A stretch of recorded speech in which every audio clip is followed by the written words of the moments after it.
I'd like to tell you about the strangest secret in the world. Some years ago, the late Nobel Prize-winning Dr. Albert Schweitzer was being interviewed in London, and a reporter asked him, "Doctor, what's wrong with men today?" And the great doctor was silent a moment, and then he said, "Men simply don't think." It's about this that I want to talk with you. We live today in a golden age. This is an era that man has looked forward to, dreamed of, and worked toward for thousands of years. But since it's here, we pretty well take it for granted. We in America are particularly fortunate to live in the richest land that ever existed on the face of the earth, a land of abundant opportunity for everyone. But do you know what happens? Well, let's take 100 men who start even at the age of 25. Do you have any idea what will happen to those men by the time they're 65? These 100 men who all start even at the age of 25 believe they're going to be successful. If you ask any one of these men if he wanted to be a success, he'd tell you he did. And you'd notice that he was eager toward life, that there was a certain sparkle to his eye, an erectness to his carriage, and life seemed like a pretty interesting adventure to him. But by the time they're 65, 1 will be rich. 4 will be financially independent. 5 will still be working. 54 will be broke. Now think a moment. Out of the 100, only 5 make the grade. Now why do so many fail? What has happened to the sparkle that was there when they were 25? What's become of the dreams, the hopes, the plans? And why is there such a large disparity between what these men intended to do and what they actually accomplished? When we say about 5% achieve success, we have to define success. And here's the best definition I've ever been able to find. Success is the progressive realization of a worthy ideal. If a man is working toward a predetermined goal and knows where he's going, that man is a success. If he's not doing that, he's a failure. Success is the progressive realization of a worthy ideal. Rollo May, the distinguished psychiatrist, wrote a wonderful book called Man's Search for Himself. And in this book he says, the opposite of courage in our society is not cowardice. It is conformity. And there you have the trouble today. It's conformity, people acting like everyone else without knowing why, without knowing where they're going. Now think of it. In America right now, there are over 18 million people 65 years of age and older. And most of them are broke. They're dependent on someone else for life's necessities. Now, we learn to read by the time we're 7. We learn to make a living by the time we're 25. Usually by that time, we're not only making a living, we're supporting a family. And yet, by the time we're 65, we haven't learned how to become financially independent in the richest land that has ever been known. Why? We conform.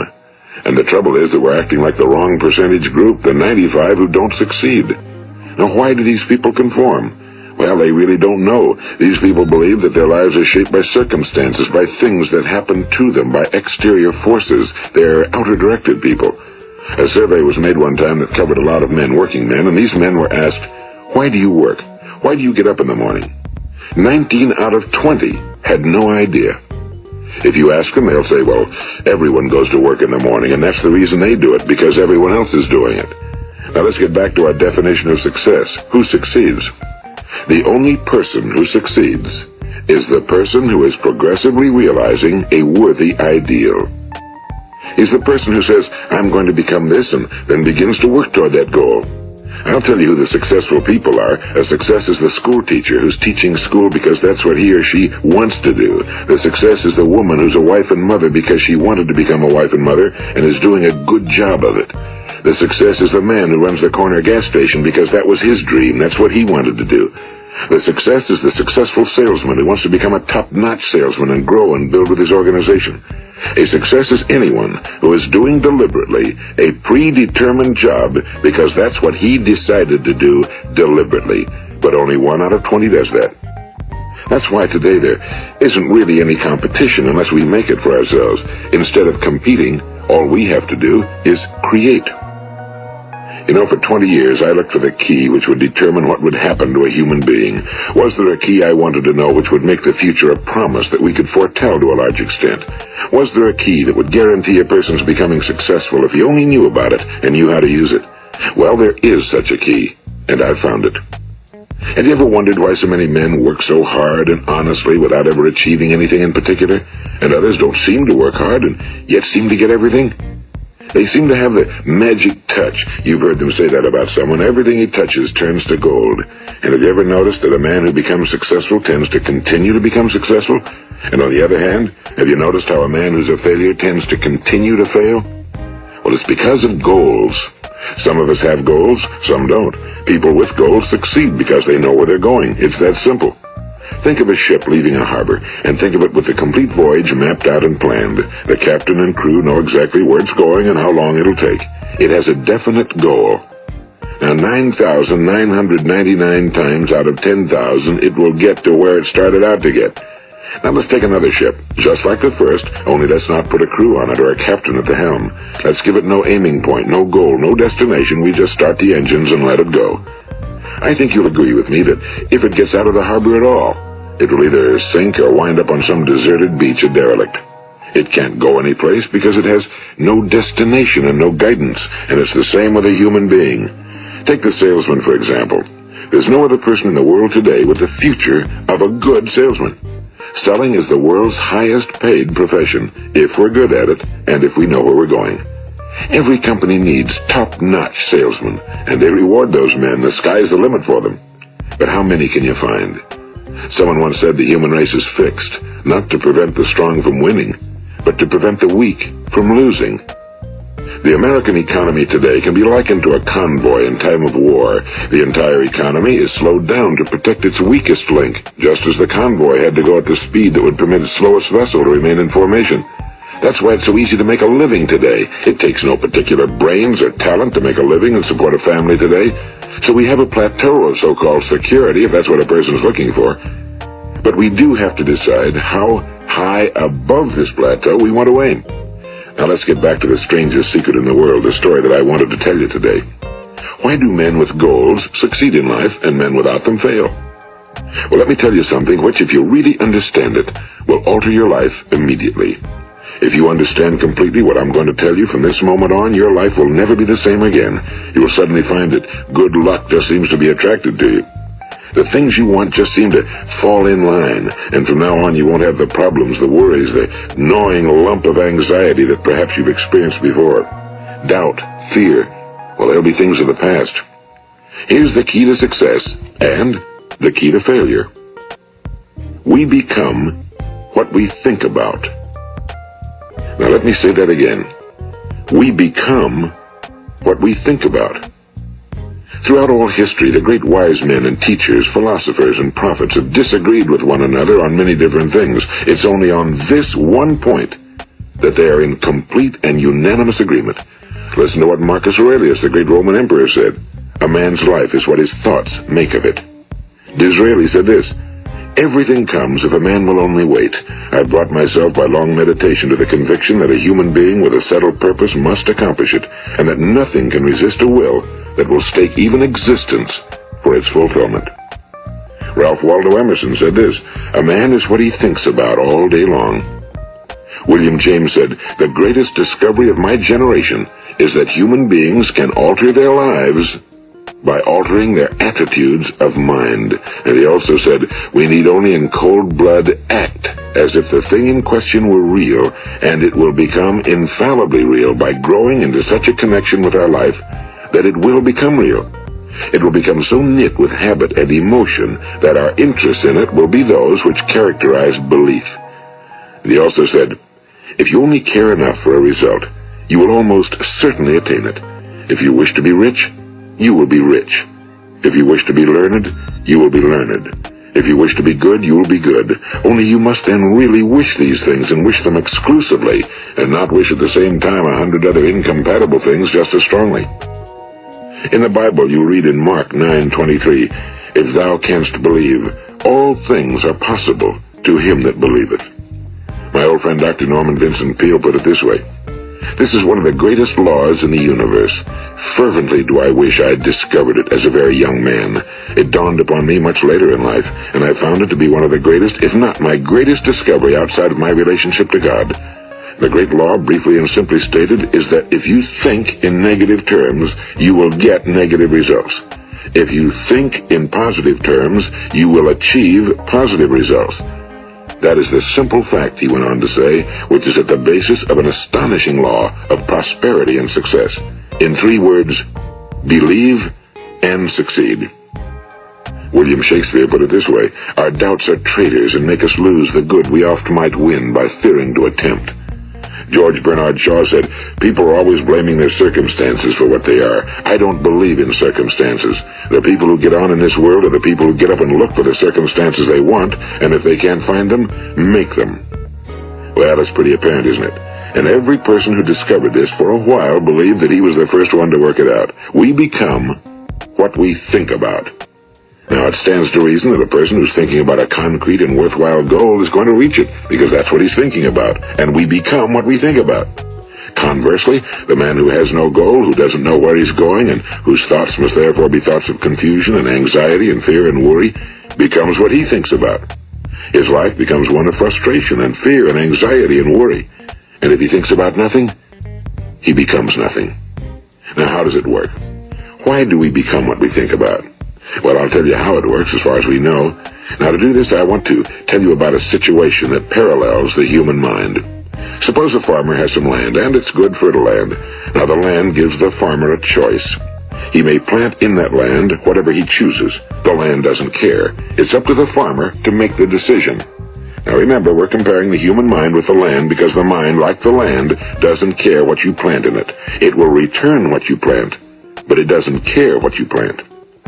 Now let's say that the farmer has 2 seeds in his hand. One is a seed of corn, the other is nightshade, a deadly poison. He digs 2 little holes in the earth and he plants both seeds, one corn, the other nightshade. He covers up the holes, waters, and takes care of the land, and what will happen? Invariably the land will return what's planted. As it's written in the Bible, as ye sow, so shall ye reap. Now remember, the land doesn't care. It'll return poison in just as wonderful abundance as it will corn. So up come the 2 plants. One corn, one poison. Now, the human mind is far more fertile, far more incredible and mysterious than the land, but it works the same way. It doesn't care what we plant. Success, failure. A concrete, worthwhile goal, or confusion. Misunderstanding, fear, anxiety, and so on. But what we plant, it must return to us. You see, the human mind is the last great unexplored continent on Earth. It contains riches beyond our wildest dreams. It will return anything we want to plant. Now, you might say, well, if that's true, why don't people use their minds more? Well, I think they figured out an answer to that one, too. Our mind comes as standard equipment at birth. It's free, and things that are given to us for nothing we place little value on. Things that we pay money for, we value. The paradox is that exactly the reverse is true. Everything that's really worthwhile in life came to us free. Our minds, our souls, our bodies, our hopes, our dreams, our ambitions, our intelligence, our love of family and children and friends and country, all these priceless possessions are free. But the things that cost us money are actually very cheap and can be replaced at any time. A good man can be completely wiped out and make another fortune. He can do that several times. Even if our home burns down, we can rebuild it. But the things we got for nothing, we can never replace. The human mind isn't used because we take it for granted. Familiarity breeds contempt. It can do any kind of job we assign to it, but generally speaking, we use it for little jobs instead of big, important ones. Universities have proved that most of us are operating on about 10% or less of our abilities. So decide now, what is it you want? Plant your goal in your mind. It's the most important decision you'll ever make in your entire life. What is it you want? Do you want to be an outstanding salesman? A better worker at your particular job? Do you want to go places in your company? In your community? Do you want to get rich? All you've got to do is plant that seed in your mind, care for it, work steadily toward your goal, and it will become a reality. It not only will, there's no way that it cannot. You see, that's a law, like the laws of Sir Isaac Newton, the laws of gravity. If you get on top of a building and jump off, you'll always go down, you'll never go up, and it's the same with all the other laws of nature. They always work. They're inflexible. Think about your goal in a relaxed, positive way. Picture yourself in your mind's eye as having already achieved this goal. See yourself doing the things you will be doing when you've reached your goal.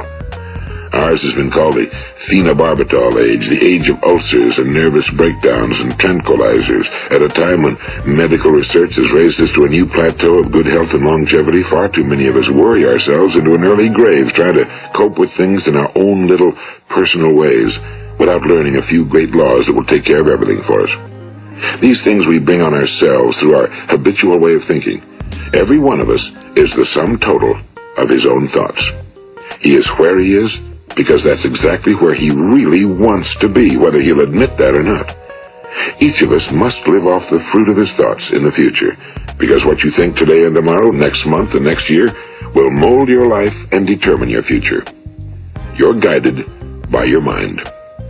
I remember one time I was driving through eastern Arizona and I saw one of those giant earth-moving machines roaring along the road at about 35 miles an hour with what looked like 30 tons of dirt in it. A tremendous, incredible machine. And there was a little man perched way up on top with the wheel in his hands guiding it. And as I drove along, I was struck by the similarity of that machine to the human mind. Just suppose you're sitting at the controls of such a vast source of energy. Are you going to sit back and fold your arms and let it run itself into a ditch? Or are you going to keep both hands firmly on the wheel and control and direct this power to a specific, worthwhile purpose? It's up to you. You're in the driver's seat. You see, the very law that gives us success is a two-edged sword. We must control our thinking. The same rule that can lead a man to a life of success, wealth, happiness, and all the things he ever dreamed of for himself and his family. That very same law can lead him into the gutter. It's all in how he uses it, for good or for bad. This is the strangest secret in the world. Now, why do I say it's strange, and why do I call it a secret? Actually, it isn't a secret at all. It was first promulgated by some of the earliest wise men, and it appears again and again throughout the Bible, but very few people have learned it, understand it. That's why it's strange, and why for some equally strange reason it virtually remains a secret. I believe that you could go out and walk down the main street of your town and ask one man after another what the secret of success is, and you probably wouldn't run into one man in a month who could tell you. Now, this information is enormously valuable to us if we really understand it and apply it. It's valuable to us not only for our own lives, but the lives of those around us, our families, employees, associates, and friends. Life should be an exciting adventure. It should never be a bore. A man should live fully, be alive. He should be glad to get out of bed in the morning. He should be doing a job he likes to do because he does it well. One time I heard Grove Patterson, the great late editor-in-chief of the Toledo Daily Blade, make a speech, and as he concluded his speech, he said something I've never forgotten. He said, "My years in the newspaper business have convinced me of several things. Among them, that people are basically good, and that we came from someplace, and we're going someplace. So we should make our time here an exciting adventure. The architect of the universe didn't build a stairway leading nowhere." And the greatest teacher of all, the carpenter from the plains of Galilee, gave us the secret time and time again. As ye believe, so shall it be done unto you. I've explained the strangest secret in the world and how it works. Now on this side I want to explain how you can prove to yourself the enormous returns possible in your own life by putting this secret to a practical test. I want you to make a test that will last 30 days. It isn't going to be easy, but if you'll give it a good try, it will completely change your life for the better. Now, back in the 17th century, Sir Isaac Newton, the English mathematician and natural philosopher, gave us some natural laws of physics which apply as much to human beings as they do to the movement of bodies in the universe. And one of these laws is that for every action, there is an equal and opposite reaction. Simply stated, as it applies to you and me, it means we can achieve nothing without paying the price. The results of your 30-day experiment will be in direct proportion to the effort you put forth. To be a doctor, you must pay the price of long years of difficult study. To be successful in selling, and remember that each of us succeeds to the extent of his ability to sell. Selling our families on our ideas, selling education in schools, selling our children on the advantages of living the good and honest life, selling our associates and employees on the importance of being exceptional people. To, of course, the profession of selling itself. But to be successful in selling our way to the good life, we must be willing to pay the price. And what is that price? Well, it's many things. First, it's understanding emotionally, as well as intellectually, that we literally become what we think about, that we must control our thoughts if we're to control our lives. It's understanding fully that as ye sow, so shall ye reap. Second, it's cutting away all fetters from the mind and permitting it to soar as it was divinely designed to do. It's the realization that your limitations are self-imposed and that the opportunities for you today are enormous beyond belief. It's rising above narrow-minded pettiness and prejudice.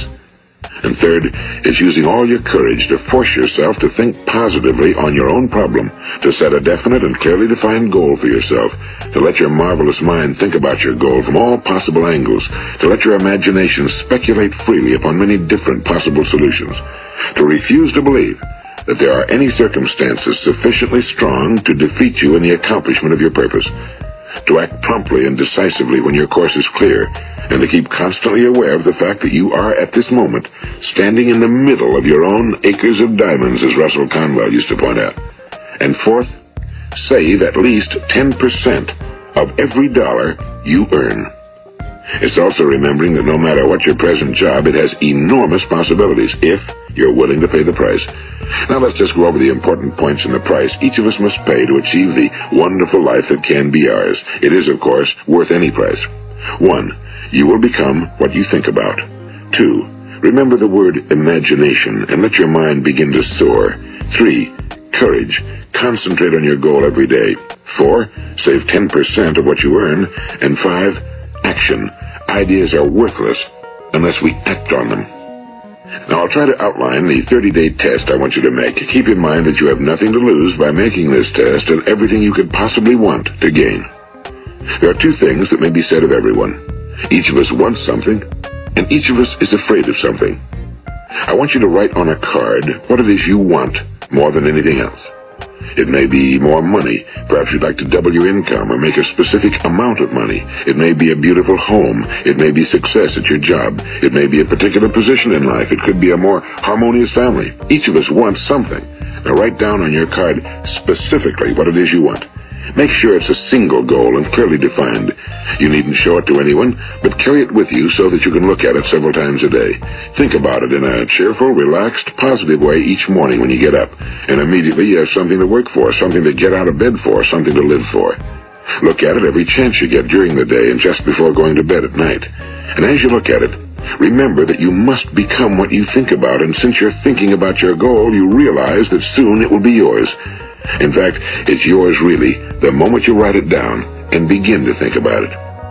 Look at the abundance all around you as you go about your daily business. You have as much right to this abundance as any other living creature. It's yours for the asking. Now we come to the difficult part. Difficult because it means the formation of what is probably a brand new habit, and new habits are not easily formed. Once formed, however, it will follow you for the rest of your life. Stop thinking about what it is you fear. Each time a fearful or negative thought comes into your consciousness, replace it with a mental picture of your positive and worthwhile goal. And there'll come times when you'll feel like giving up. It's easier for a human being to think negatively than positively. That's why only 5% are successful. You must begin now to place yourself in that group. For 30 days, you must take control of your mind. It will think about only what you permit it to think about. Each day for this 30-day test, do more than you have to do. In addition to maintaining a cheerful, positive outlook, give of yourself more than you've ever done before. Do this knowing that your returns in life must be in direct proportion to what you give. The moment you decide on a goal to work toward, you're immediately a successful person. You are then in that rare and successful category of people who know where they're going.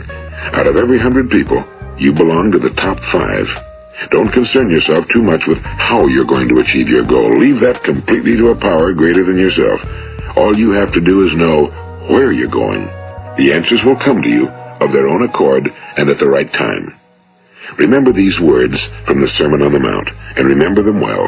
Keep them constantly before you this month of your test. Ask, and it shall be given you. Seek, and ye shall find. Knock, and it shall be opened unto you. For every one that asketh receiveth, and he that seeketh findeth, and to him that knocketh it shall be opened. It's as marvelous and as simple as that. In fact, it's so simple that in our seemingly complicated world, it's difficult for an adult to understand that all he needs is a purpose and faith. For 30 days, do your very best. If you're a salesman, go at it as you've never done before, not in a hectic fashion, but with the calm, cheerful assurance that time well spent will give you the abundance in return you deserve and want. If you're a homemaker, devote your 30-day test to completely giving of yourself without thinking about receiving anything in return, and you'll be amazed at the difference it makes in your life. No matter what your job, do it as you've never done it before for 30 days. And if you've kept your goal before you every day, you'll wonder and marvel at this new life you've found. Dorothea Brand, the outstanding editor and writer, discovered it for herself and tells about it in her fine book, Wake Up and Live. Her entire philosophy is reduced to the words, act as though it were impossible to fail. She made her own test with sincerity and faith, and her entire life was changed to one of overwhelming success. Now, you make your test for 30 full days. Don't start your test until you've made up your mind to stick with it. You see, by being persistent, you're demonstrating faith. Persistence is simply another word for faith. If you didn't have faith, you'd never persist. If you should fail during your first 30 days, by that I mean suddenly find yourself overwhelmed by negative thoughts, you've got to start over again from that point and go 30 more days. Gradually, your new habit will form until you find yourself one of that wonderful minority to whom virtually nothing is impossible. And don't forget the card. It's vitally important as you begin this new way of living. On one side of the card, write your goal, whatever it may be. On the other side, write the words we've quoted from the Sermon on the Mount. Ask, and it shall be given you. Seek, and ye shall find. Knock, and it shall be opened unto you. Nothing great was ever accomplished without inspiration. See that during these crucial first 30 days, your own inspiration is kept at a peak. And above all, don't worry. Worry brings fear, and fear is crippling. The only thing that can cause you to worry during your test is trying to do it all yourself. Know that all you have to do is hold your goal before you. Everything else will take care of itself. Remember also to keep calm and cheerful. Don't let petty things annoy you and get you off course. Now, since making this test is difficult, some will say, why should I bother?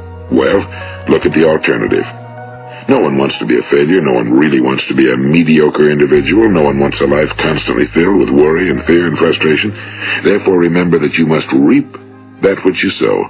If you sow negative thoughts, your life will be filled with negative things.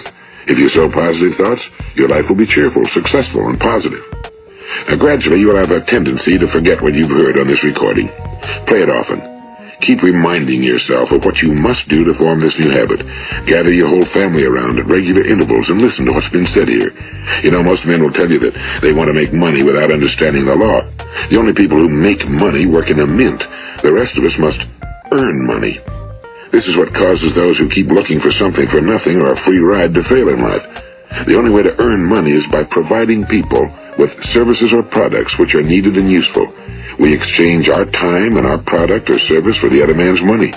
Therefore, the law is that our financial return will be in direct proportion to our service. Now, success is not the result of making money. Making money is the result of success, and success is in direct proportion to our service. Most people have this law backwards. They believe that you're successful if you earn a lot of money. The truth is that you can only earn money after you're successful. It's like the story of the man who sat in front of the stove and said to it, give me heat, and then I'll add the wood. How many men and women do you know, or do you suppose there are today, who take the same attitude toward life? There are millions. We've got to put the fuel in before we can expect heat. Likewise, we've got to be of service first before we can expect money. Don't concern yourself with the money. Be of service, build, work, dream, create. Do this and you'll find there's no limit to the prosperity and abundance that will come to you. Prosperity, is founded upon a law of mutual exchange. Any person who contributes to prosperity must prosper in turn himself. Sometimes the return will not come from those you serve, but it must come to you from someplace, because that's the law. For every action, there is an equal and opposite reaction. As you go daily through your 30-day test period, remember that your success will always be measured by the quality and quantity of service you render, and money is a yardstick for measuring this service. No man can get rich himself unless he enriches others. Now, there are no exceptions to a law.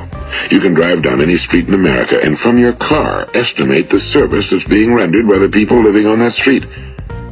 Had you ever thought of this yardstick before? It's interesting. Some, like ministers and priests and other devoted people, measure their returns in the realm of the spiritual, but again, their returns are equal to their service. Once this law is fully understood, any thinking person can tell his own fortune. If he wants more, he must be of more service to those from whom he receives his return. If he wants less, he has only to reduce his service. This is the price you must pay for what you want. If you believe you can enrich yourself by deluding others, you can end only by deluding yourself. It may take some time, but just as surely as you breathe, you'll get back what you put out. Don't ever make the mistake of thinking you can avert this. It's impossible. The prisons and the streets where the lonely walk are filled with people who tried to make new laws just for themselves.